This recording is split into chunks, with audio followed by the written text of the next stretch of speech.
মৃত্যু যেন সুখকর হয়, মৃত্যুর পরবর্তী জিন্দেগি যেন সুখকর হয়, এই বিষয়ে এটার জন্য উম্মতের উলামায়ে কেরাম, বিশেষ করে ইমামে আবু হামেদ মুহাম্মদ বিন মুহাম্মদ গাজালি রাহমাতুল্লাহ বলছেন, তুমি 4টা কাজ করবা।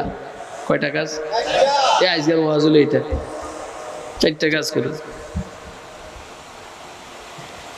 1 নম্বর, প্রতিদিন তুমি মুসলমান হিসাবে যখন দিনটা শুরু করবা, দিনটা শুরু করার আগে একটা কাজ করবা। প্রথম কাজ মুআহাদা। মুআহাদা আরবি শব্দ, অথবা মুশারাতা আরবি শব্দ। তুমি তোমার নফসের সাথে, নিজের মনের সাথে অঙ্গীকার আবদ্ধ হবে। নফসের সাথে তুমি কন্ট্রাক্ট করবে, তুই কোনো গুনাহ করিতে পারিবি না, তুই কোনো গুনাহ করিতে পারিবি না। এটা আপনি নফসকে বলবেন। আপনি যদি নফসরে এমনি স্বাভাবিকভাবে ছাইরা দেন, দেখবেন নফস কিন্তু গুনাহ করবই। আপনি চোখের যদি এমনি ছাইরা দেন, চোখে যখন দেখবো যে সামনে দিয়ে মেয়ে একটা যাইতে আছে, হুদায় তাকাই, এটা এবারে ফিসাবের চোখ আর গাউসের চোখ আর কুতুবের চোখ হোক, এটা তাকাইতে চাইবেই। কথা কয় না? কয় বুয়েরা তাকায় না, বুয়েরা আরো বেশি তাকায়। এদিন খারাপ।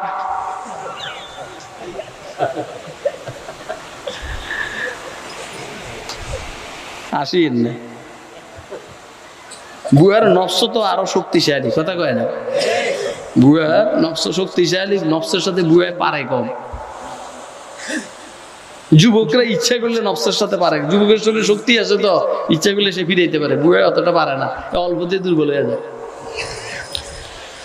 আল্লাহ নফসে মারা কম তোরা যে ফেরাউনে নিস, লেকে উরা আউনে মারা আউনে নিস। नफ्से ना तुआ कुश्ते इल्ला जिल्ले फिर धामने आ नफ्से कुशरा सख्तगीर नचित कर सके नफ्स के पहलुआं को तुयो हाथ पाओ भी ढीले न डाले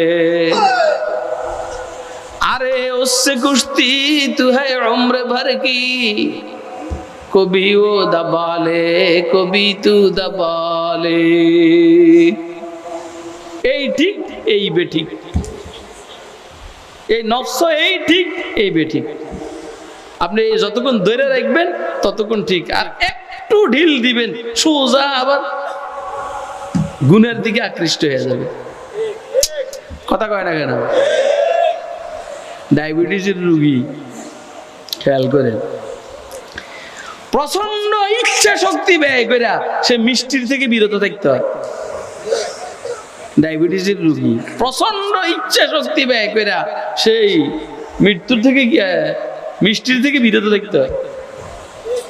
একটু ঢিল দিলেই কদ্দুর খাই রে, কথা কয় রে, কদ্দুর খাই রে, একটু ঢিল দিলেই বলবে যে একটু খাই রে মিষ্টি, একটু খাই রে।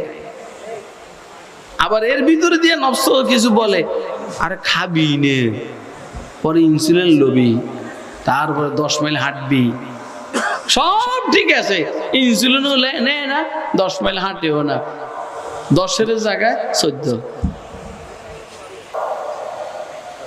নফসর একটু ডিল দিলেই নফস আপনাকে দিয়া আমাকে দিয়া গুনাহ করাবেই। এটা হলো নফসের বদ অভ্যাস। নাচিতি করে সকে নফসকে পহলুআं को तुयो हाथ पाओ भी ढीले न डाले अरे उससे कुश्ती तू है उम्र भर की कभी वो दबा ले कभी तू दबा ले।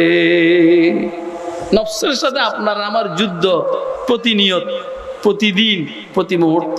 ঠিক নেবে ঠিক না? এটা কি আপনারা বুঝেননি? এমনি কোনো সময় এটা কি খেয়াল করছেন? মাফ করবেন, বেদাদি ফির যেগুলো দিন দিন কাল মোটা হয়। কি লেগে মোটা হওয়ার কারণ হলো নফসের সাথে কোনো ঝগড়া নাই তো। নফসের চাহিদা মতো চলে, আর এই কেবল মোটা হয়। আর যারা হক্কানি বুজুর্গ আল্লাহওয়ালা, এই সব সময় নফসের সাথে তার জামিলা হয়, এই দিন দিন কেবল চিকন হয়। আর কথা কয় না, দিন দিন কেবল কি হয়? চিকন হয়। দুই একজন যদি মোটা হয় আপনি দেখেন তো, আপনি আবার বললেন না কাশ্মীর হিসাব করছে যেটা মোটা হয় এইটা নফসের তালে তালে চলে দিকে মোটা হয়, এটা বললেন না আপনি। ওইখানে আরেকটা বিষয় কাজ করতে আছে। কি বিষয়? ফুজাইল ইবনে আয়াজকে কেউ জিজ্ঞেস করছেন, আপনি সব সময় নফল রোজা রাখেন, তো আপনি তো চিকন হওয়ার কথা ছিল, মোটা হইতে আছেন কে? উনি বলেন যালিকা মিন ফরহি বিল ইসলাম, আমি যে মুসলমান এই খুশিতে মোটা হয়ে যেতে আছে। বুঝেন না আমার কথা? ঘুষখোর ঘুষ খেয়ে মোটা হয়, সুদখোর সুদ খেয়ে মোটা হয়, আর জাতির টাকা এমনি সেমনি চুরি করে খাইয়া মোটা হয়। মৌলবি কিনলে মোটা হয়, মৌলবি যে মাদ্রাসার মধ্যে আলুর ভর্তা আর ডাইল খায়, এত মোটা হয় কা? মোটা হয় এই জন্য যালিকা মিন ফরহি বিল ইসলাম, এরা মাদ্রাসায় আছে, মসজিদে আছে, আল্লাহ আল্লাহ রাসূলের হুকুম মতে চলে, এই খুশিতে মোটা হয়। সুবহানাল্লাহ কবেন না? আপনারা কি আমার ওয়াজ বুঝতে আছেন? কে কে বুঝতেছেন হাতটা দেখান তো। হে আল্লাহ, তো সর্বপ্রথম কাজ আমার মৃত্যুটা যেন সুখকর হয়, মৃত্যুর পরের জিন্দেগি যেন আমার জন্য সুখকর হয়, আনন্দদায়ক হয়, আরামদায়ক হয়। এর জন্য প্রথম কাজ হইল আমি সকালবেলায় নফসের সাথে অঙ্গীকার আবদ্ধ হবো, কন্ট্রাক্ট করব যে তুই ফকিন্নির ফুলারে দিয়া কোনো গুনাহ করতে আমি দেব না, না না, ইনশাআল্লাহ। এটা হলো প্রথম কাজ। বুঝতেছেন? পারা যাইব না? আর কথা কয় না? আরে ভাই, আমি আর আপনি সকালবেলায় কত ফলানাতে করি, তা আমরা আগামীকাল থেকে এটা শুরু করে দিই। আল্লাহ আগামীকাল থেকে এটা শুরু করে দিই যে আমি সকালে উঠে নফসল্লা বুঝাবো, তোরে আমি এই গুনাহ করতে দিব না ইনশাআল্লাহ। এখন বাইরে হওয়ার পরে দেখলেন মেয়ে একটা আপনার সামনে, কথা কয় না? আপনি বাইরে হওয়ার পরে দেখলেন মেয়ে একটা আপনার সামনে পড়ছে, চোখ কি ওই দিকে না নিচের দিকে? কথা কয় না? নিচের দিকে। এত দলিল টলিল দরকার নেই, কোরআন শরীফ হাদিস শরীফ দলিল দরকার আছে তাই? এটা হলো প্রথম কাজ। কষ্ট হবে, কি হবে? কষ্ট হবে। काम को खुद काम पहुंचा देता है अंजाम तक, काम को खुद काम पहुंचा देता है अंजाम तक, इब्तिदा करना है मुश्किल, इंतहा मुश्किल नहीं।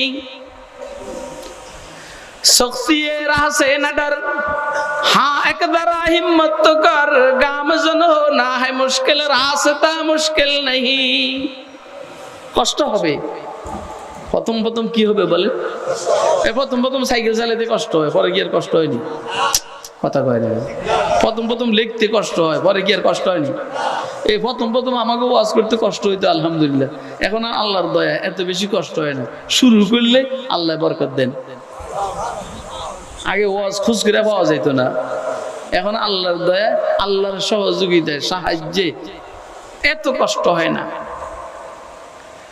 এরকম নফসরে আপনি নফসের সাথে যে কন্ট্রাক্টটা করলেন বা করলাম, আমি গুনাহ করতে দেব, প্রথম একটু কষ্ট হবে ইনশাআল্লাহ, পরে আর এত কি হবে না, তখন এটা মেজাজ হয়ে যাবে, এটা মেজাজ হয়ে যাবে, গুনাহ না করা মেজাজ হয়ে যাবে, অভ্যাস হয়ে যাবে। এখন যেমন গুনাহ করা অভ্যাস, তখন গুনাহ না করা কি হবে? হযরত ইমাম গাজ্জালী রাহমাতুল্লাহ বলছেন নফসের সাথে কন্ট্রাক্ট করবা, এক নম্বর কাজ। দুই নম্বর কাজ, কন্ট্রাক্ট করে নফসরে ছাইরা দিবে। সারাদিন কন্ট্রাক্ট তো করছি, সারাদিন ছাইরা দিবে এমন যেন না হয়। এই জন্য মোরাকাবা, সারাদিন ধ্যান রাখবে এটা যায় কই, কথা কয় না? আপনি ছোট গোলাপানরে ওয়াজ করে যখন ছাইরা দিবেন, বলছেন যে বাবা ঠিক মতো মাদ্রাসা যাবি, যাবি নি? কয় যে ঠিক আছে যাম। আপনি এবারে বাসা থেকে বাইরে হয়েছে, বাইরে হওয়ার পরে ও 7 মসজিদের সামনে গিয়া এবারে ও দোকানের সামনে গিয়া এটা করে ওইটা করে এটা করে, কাল ঘুরে গেল কি তুই মাদ্রাসা যাবি না, আবার দৌড় আসছে। সবসময় মোরাকাবা, ধ্যান রাখতে হবে, ধ্যান যে আমার নফস যায় কোন দিকে। কথা কি আমি বুঝাইতে পারতেছি? এটা কিসের জন্য? দুনিয়ার জন্য না আখিরাতের জন্য? আখিরাত দামি না দুনিয়া দামি? আখিরাত চিরস্থায়ী না দুনিয়া চিরস্থায়ী? তো আমি দুনিয়ার জন্য এত কষ্ট করি, আখিরাতের জন্য দূর করা যায় না? বাল তুসিরুনাল হায়াতাদ দুনিয়া ওয়াল আখিরাতু খায়রুন ওয়া আবকা ইন্না হাযা লাফিস সুহুফিল উলা সুহুফ ইব্রাহিম ওয়া মূসা।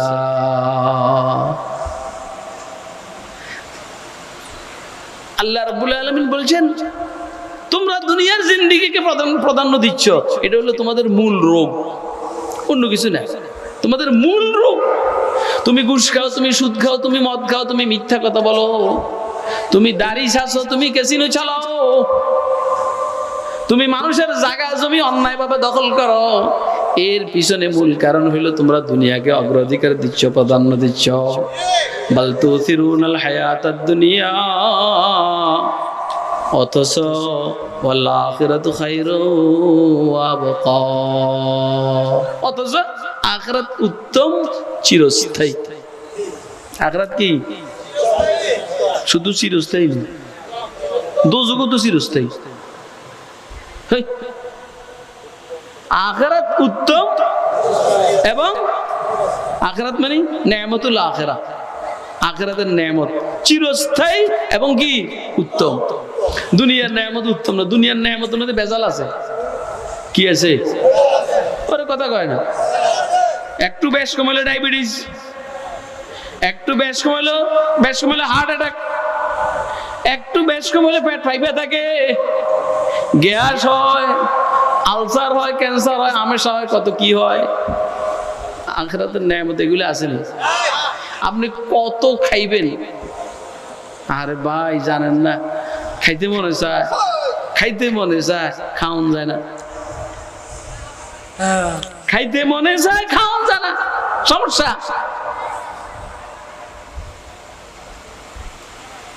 কিন্তু আল্লাহর নেয়ামত, জান্নাতের নেয়ামত সামনে আসবে, খাইতে মনে চায়, খাওয়ান যাইব না, এরকম নেই। কথা কয় না। যা খাবেন আল্লাহ আপনাকে যা খাওয়ার তৌফিক দিবেন, আপনি যা খাবেন, খাওয়ার পরে নাকি একটু ঢেকুর আসবে, সব হজম হয়ে গেছে। সুবহানাল্লাহ কবেন না? সুবহানাল্লাহ। মজাই ভিন্ন, স্বাদে আলাদা। হ্যাঁ ইনশাআল্লাহ। কি যাবনি জান্নাতে ইনশাআল্লাহ? মনে চায়নি যাওয়ার জন্য? আল্লাহ আমি সহ সবাইকে কবুল করো আল্লাহ। বাল তুসিরুনাল হায়াতাদ দুনিয়া ওয়াল ইনশাআল্লাহ। যার যা মস্তানি দেখাইতে মনে যায় দেখা, গামও এত মাস্তানির দরকার না। আমরা লা ইলাহা ইল্লাল্লাহ,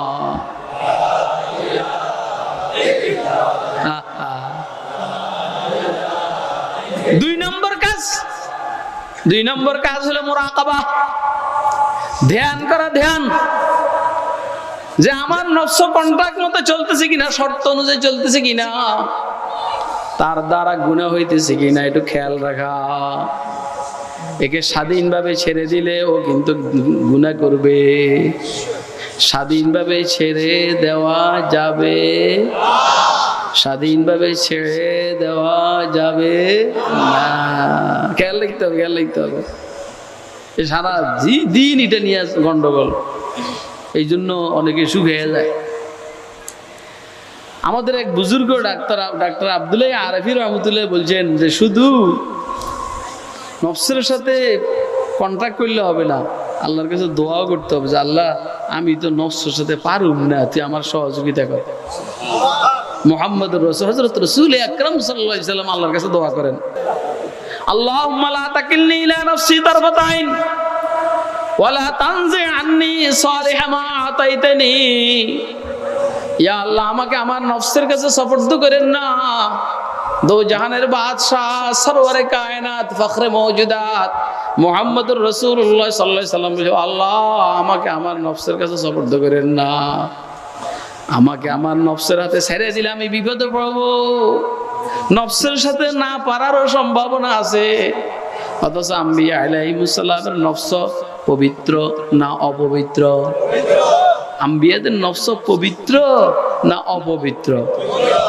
তো পবিত্র নফস হওয়ার বড় এই দোয়াটা হুজুরে করেন, তা আমার আর আপনার কি অবস্থা বলেন? রে দোয়া করতে হবে। যাও, দুইটা গেছে, কয়টা? একটা হইলো কন্ট্যাক্ট করা, গুনাহ করতে দিব না, আর একটা হইলো সারা দিন খেয়াল রাখা কোনো গুনাহ হয়ে যাইতেছে কি না। কথা বলার আগে একটু ফিকির করা, কাজ করার আগে একটু চিন্তা করা। এখন কথা বলতেই মিথ্যা কথা বলে কিরে তুই কই আসস? যুবকদের উদ্যোগে আজকের এই মাহফিল, কথা কয় না, ঠিক আছে নি? যুব সমাজের উদ্যোগে আজকের এই মাহফিল না, এ মাফ করবেন। এই দিনই যখন ফোনে কথা কয় আছে হইলো আটি বাজার, কয় মোহাম্মদপুর আল্লাহ করি মসজিদ। কিরে তুই এখন কই আসস? দোস্ত আমি তো মোহাম্মদপুর আল্লাহ করি বাস স্ট্যান্ড আছে আটি বাজার। এই কথাগুলো আমরা অহরহ শুনি, দেখে এভাবে বলি। এভাবে বলে কি বলে না? মনে করে যে এভাবে বলাই মনে হয় ভালো ভালো জিনিস। হ্যাঁ, এটা তো তাও একটু কমই বলছি, আটি বাজার আর মোহাম্মদপুর বেশ একটু কম না? কিন্তু আমার চোখের সামনে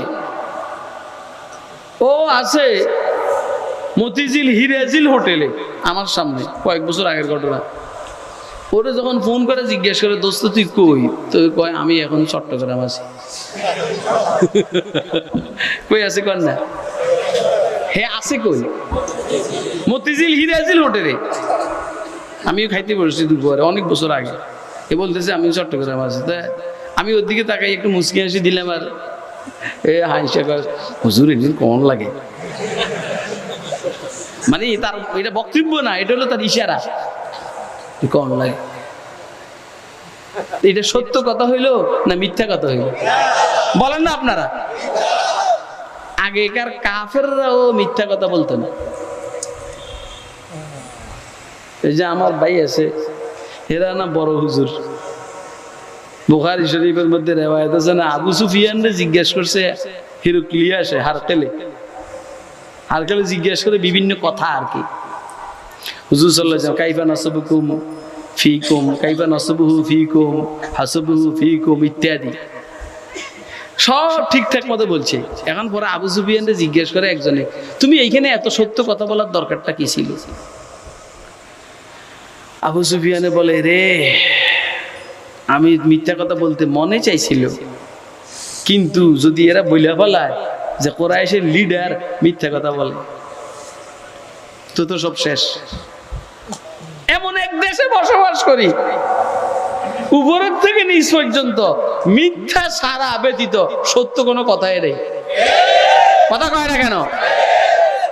মানে তাহাজ্জুদ পড়া, আউয়াবিন পড়া, তাসবিহ টিপা, কোরআন শরীফ তেলাওয়াত করা সব ঠিক, মিথ্যা কথা তো এক নম্বর। এরা আমার কথা বুঝেন? কথা বুঝছেন?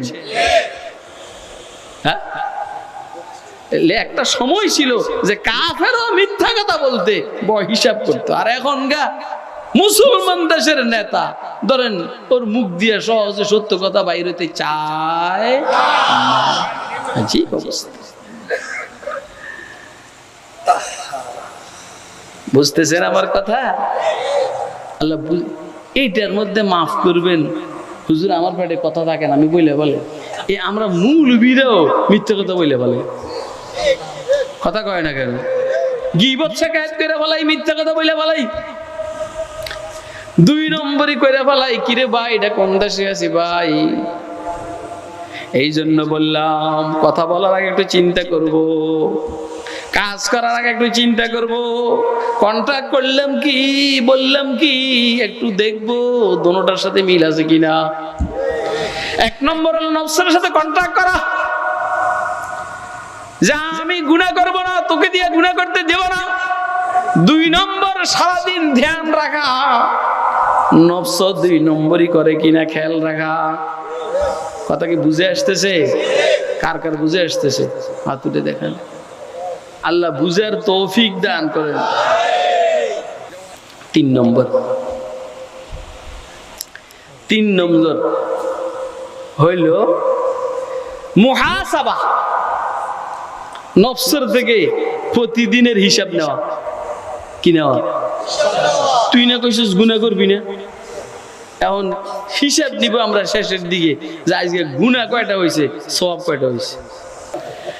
ইয়া আল্লাহ, এখন হিসাব নেওয়ার পরে যখন দেখবো যে নফস গুনাহ করছে, কি করছে, তখন এই গুনাহ থেকে আমরা তওবা করব। কি করব? গুনাহ তো হবেই, গুনাহ তো কি, কারণ ভিতরে গুনার জারম দিয়েই দিছেন। কথা কয় না, ভিতরে গুনার জারম কি দিয়েই দিছেন। শাহওয়াতে দুনিয়া মে ফালে গুলখনাস কে আজো হাম্মামে তাকওয়া রোশনাস। গুনার প্রতি আকর্ষণ আমাদের ভিতরে দেওয়া আছে, রাগ দেওয়া আছে, রাগের কারণে গুনাহ হয়। শাহওয়াত আর খাহেশ কামেরিবু দেওয়া আছে, এর কারণে গুনাহ হয়। দোনোটার একটাও বাহিরের জিনিস নয়, দোনোটা ভিতরের জিনিস, গুনাহ তো হবেই। তারপরও নফসের সাথে কন্ট্রাক্ট করলে, মুরাকাবা করলে গুনাহ ইনশাআল্লাহ একটু কম হবে। এরপরে হিসাব নিব, গুনাহ যদি হয়ে যায় তওবা করে নিব। কথা কয় না? আল্লাহর হক যদি নষ্ট হয়ে থাকে, নামাজ যদি কাজা হয়ে থাকে, নামাজ কাজা করে নিব। বন্দার হক যদি নষ্ট হয়ে থাকে, বন্দার হক আদায় করব, না হলে বন্দার কাছে মাপ চাইয়া নিব। এটাকে বলে মুহাসাবা। এটাকে কি বলে? মুহাসাবা। দোস্ত আহবাব, আপনাদের ধৈর্য আর কুলাবো না, এই জন্য আমিও সংক্ষেপ করে ফেলছি। 4 নম্বর হলো মুআকাবা। তার মানে নফসের জন্য একটা শাস্তি নির্ধারণ করা। কি নির্ধারণ করা? নফসের জন্য একটা শাস্তি নির্ধারণ করা। তোর না কইছি তুই গুনাহ করবি না, তুইও বলছিস করবি না, করলি কি? তুই কি লেগে বেগানা মেয়ের দিকে তাকাইলি? আজকে 20 টাকা নফল পড়বি। কয় রাকাত? 20 টাকা। চিল্লাইবো কেবল নফসে, কব যে আজকে পড়াইয়েন না, জীবনে আর বেগানার দিকে তাকাবো না। কথা কয় না? এগুলো কষ্ট। কিন্তু দেখবেন এলাকার যুবক পোলাপানে ইমাম সাহেবের সাইলের বস্তা মাথায় করে ঘরে দিয়ে আসতে পারে, বাড়িতে দিয়ে আসতে পারে, হুজুর দেন, আমার কাছে দেন, আমার কাছে দেন, পারে না? কথা কয় না? কিন্তু ইমাম সাহেব যখন বলে বাবা সাইলের বস্তা দিয়ে আসতে হবে না, তুই একটু মসজিদে আয় নামাজ পড়া, তো হুজুর আমার কাপড় নষ্ট। অর্থাৎ সাইলের বস্তার সাবে কাপড় নষ্ট হয় না, নামাজের কথা শুনে কাপড় নষ্ট হয়ে যায়। এটা এত কষ্ট। আপনি কি ওয়াজ বুঝতেছেন? হ্যাঁ, এই জন্য আপনি নফসের জন্য যে শাস্তিটা নির্ধারণ করবেন, এই শাস্তিটা হইল 20 টাকার নামাজ। কয় টাকা? 20 টাকার নামাজ। অথবা বলবেন তুই কি লেগে আরেকজনের দোকান থেকে অনুমতি ব্যতীত বাদাম খাইছস 2টা বা 3টা, কি লেগে বাদাম খাইছস? 3 দিন রোজা রাখবি। কয়দিন রোজা রাখবি? আহারে চিল্লানি কারে কয়? নফসের শুধু গেল চিল্লাইব। শাস্তিটা এমন, ইবাদতের লাইনের শাস্তি। কথা কয় না? কোন লাইনের বলেন না? ইবাদতের লাইনের শাস্তি। বুঝেন নাই? আর যদি বলেন আল্লাহর রাস্তা দান করার লাইনের শাস্তি, তো যারা বড় লোক এদের কোনো ব্যাপারে না। আর বিশেষ করে যারা জনগণের টাকা চুরি করে, এদের জন্য কোনো বিষয় না। দেখবেন এরকম অনেক মসজিদে 1 লাখ, 2 লাখ, 3 লাখ, সুবহানাল্লাহ। তো এতে 10 কোটি টাকা চুরি করার পরে 3 লাখ টাকা দিলে গায়ে লাগেনি? কথা কয় না? সুরা টাকা দিয়ে সমানে কেবল দান করে, আর কয় সমাজ সেবক। এত সমাজ সেবক না সমাজ খাদক? কথা কয় খাদক না? এই জন্য কয় বুজুর্গরা বলছেন এরকম শাস্তি দিবে না, টাকার জরিমানা করবে না, আমলের জরিমানা। এটা হলো শাস্তি। কথা কি আপনারা বুঝতেছেন? আল্লামা তকি ওসমানী সাহেব হুজুর একটা সুন্দর কথা বলছে। হুজুর বলছেন একবার ওই এক সময় আলিগড় ইউনিভার্সিটিতে নামাজ কাজা হইলে শাস্তি ছিল ছাত্রদের। আলিগড় মুসলিম ভার্সিটি নামাজ কাজা হইলে শাস্তি ছিল। এখন কি শাস্তি খেয়াল করেন, শাস্তি হইল প্রত্যেক নামাজের জন্য 4 আনা। নামাজ যদি কেউ পড়তে না পারে তাহলে 4 আনা হইলো তার শাস্তি, এটা জরিমানা দিতে হবে। তো বড় লোকের পোলাপান যেগুলা এরা কয় মাসের প্রথমে আইসা 4 আনা করে পুরা মাসে যা হয় কয় স্যার আমার জরিমানাটা রাইখে দেন, আমি নামাজ পড়তে পারবো না। আপনারা আমার কথা বুঝেন নাই, কথা বুঝছেন নি? স্যার আমার জরিমানাটা আপনি রাইখে দেন অগ্রিম, নামাজ আমি পড়তে পারবো না। এই জন্য যে শাস্তিটা যেন এমন হয় যে নফসের উপরে চাপ পড়ে। যদি নামাজ কাজার জন্য শাস্তি আপনি নির্ধারণ করেন, এক এক নামাজের জন্য 500 টাকা করে জরিমানা, তাহলে 5 × 5 = 25, 2500 টাকা জরিমানা। তা যার মাসে ইনকাম আছে আপনি ধরেন 20 লক্ষ 50 লক্ষ টাকা, এটা কোনো বিষয় হইল? কথা কয় টাকা। এই জন্য এর শাস্তি দিতে হবে। নামাজ পড়েন, নামাজ না পড়ার শাস্তি কি? ওর কথা কয়। নামাজ না পড়ার শাস্তি নামাজ, গুনাহ করার শাস্তি নামাজ। গুনাহ করার শাস্তি হলো রোজা রাখা, গুনাহ করার শাস্তি হলো ডেইলি 3 পারা 5 পারা কোরআন শরীফ তেলাওয়াত করা। নফসের বাপেও আর গুনাহ করবে না। তাহলে কয়টা কাজ করি বললাম? 4টা কাজ। আমার মৃত্যুটা যেন সুখকর হয়, মৃত্যুর পরের জিন্দেগি যেন আরামদায়ক হয়, জান্নাতি জীবন যেন হয়। এর জন্য হযরত ইমাম গাজ্জালী রাহমাতুল্লাহ আলাইহি বলছেন 4টা কাজ করবা। 1 নম্বর নফসের সাথে কন্টাক্ট করবা যেন নফস গুনাহ না করে। 2 নম্বর সারাদিন ধ্যানে রাখবা যেন গুনাহ করতে না পারে। 3 নম্বর রাত্রে শোয়ার সময় মুহাসাবা করবে, হিসাব নিবে গুনার কাজ হয়েছে কতগুলা, নেক কাজ কি পরিমাণ হয়েছে। 4 নম্বর গুনাহ যদি হয়ে থাকে তওবা করবে, তওবার পরে আবার শাস্তি নির্ধারণ করবে, নফসকে শাস্তি দিবা। তোমার মৃত্যুটা সুখকর হবে, মৃত্যুর পরের জিন্দেগি সুখকর হবে। কুল্লু নাফসিন যায়িকাতুল মাউত ওয়া ইন্নামা তুওয়াফাউনা উজুরাকুম ইয়াওমাল কিয়ামাহ ফামান যুহজিয়া আনিন নারি ওয়া উদখিলাল জান্নাতা ফাকাদ ফাজ ওয়া মাল হায়াতুদ দুনিয়া ইল্লা মাতাউল গুরুর। প্রত্যেকটা নফস মৃত্যুর স্বাদ গ্রহণ করবে, বাঁচার কোনো উপায় নাই। কথা কয় না কেন? কেউ মৃত্যুর জন্য অস্থির থাকবে, কেউ মৃত্যু দেখলে পলাবে, ঠিক না বেটে? কেউ মৃত্যু দেখলে খুশিতে খুরমা রোজ কাজী মঞ্জিল ওয়রা বেরওয়াম, খুরমা রোজ কাজী মঞ্জিল ওয়রা বেরওয়াম, রাহতে যা তলবম ওয়াজ পায়ে যা না বেরওয়াম, नजर कर दम के गरायद बसर जी गम रोजे तादरे मैं कदा शादा ओ गजल खा बेरवा। हे बेटार मृत्यु আর এ খুশি, ওই বেটার মৃত্যু সন্নিকটে ওই বেটা কি খুশি। হযরত বেলালের কথা এখন স্মরণ হয়েছে।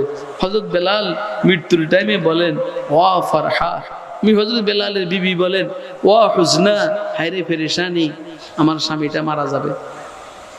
বেলাল বলেন বিবি এগুলো বললো না, এগুলো বললো না, এই দিনের জন্য কত অপেক্ষা করছে, কবে মৃত্যুর দিন আসবে, আর তুমি বলো পেরেশানি। বলো বলো ওয়া ফারহা, হায়রে খুশি, হায়রে খুশি, আমার স্বামীর মৃত্যু আসতে আসতে। ওরে সুবহানাল্লাহ কইছেন। আরে যেই মানুষটার মৃত্যু আসতেছে সেই মানুষটা বলে বলো হায়রে খুশি, মৃত্যু আসতে আসে, এটা বলো। আপনারা আমার কথা বুঝেন না? আর সোরারা মৃত্যু দেখলে বল ফলাফলি করে,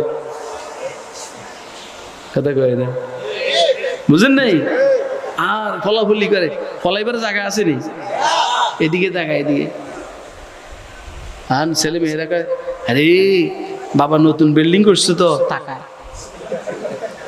নতুন বিল্ডিং এর দিকে তাকায় না, আজরাইলে দেখা যায় দিকে কারে কই যাবি ফকিন্নির বলা, কই বলাবি?